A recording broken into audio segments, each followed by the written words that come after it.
আমার জীবনে এমন হয়েছে, আমার প্রিয় জামাটা বারবার সেলাই খুলে গেছে, কখনো কাঁধ থেকে খুলে গেছে, কখনো বগল থেকে খুলে গেছে। এমন অনেক হয়েছে, প্রিয় জামা রাখা হয়েছে এক জায়গায়, ইঁদুরে কেটে দিয়েছে। গ্রামের দিকের বাড়ি, প্রিয় জুতোটা মন্দিরে খুলে রেখে প্রণাম করতে গেছি, ফিরে এসে দেখেছি নেই। এমন হয়েছে। জীবনে এই প্রিয় জিনিসগুলো কখনো চিরস্থায়ী হয় না। এটা হচ্ছে ঈশ্বরের একটা খেলা। খেলিছই বিশ্ব লয়ে বিরাট ও শিশু আনমনে, তিনি তো খেলছেন।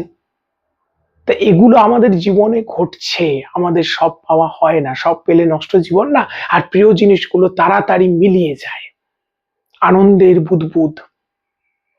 তাহলে যেটা আমার জীবনে আছে, আমার প্রিয় জিনিস, সেটাকে নিয়ে আনন্দ করতে শিখুন, এনজয় করুন, সংরক্ষণে বিশ্বাস করবেন না। আগামীর কথা না, আজকের কথা চিন্তা করুন। আমার জীবনে দেখুন, আমার সবচেয়ে প্রিয় মানুষটা সে হারিয়ে গেল, মৃত্যুর পর কোথায় যায় জানি না, কোথায় কোন অন্ধকারে চলে গেল। তাহলে যে যায়, সে যায়, সে চলে গেছে, আর উপায় নেই তাকে ফিরিয়ে নিয়ে আসার। কিন্তু তাহলে তার সঙ্গে যেটুকু টাইম স্পেন্ড করেছি, কোয়ালিটি টাইম, সেটা নিয়ে বেশ আছি। তো আমরা এরকম জীবনটাকে যতটুকু পাবো উপভোগ করুন। জীবনটাকে দুঃখ, দুর্দশা, অভিযোগ করে, অন্যের বিরুদ্ধে অভিযোগ করে জর্জরিত করবেন না। ভালো থাকুন, দেখা হচ্ছে পরবর্তী পর্বে, সঙ্গে থাকুন।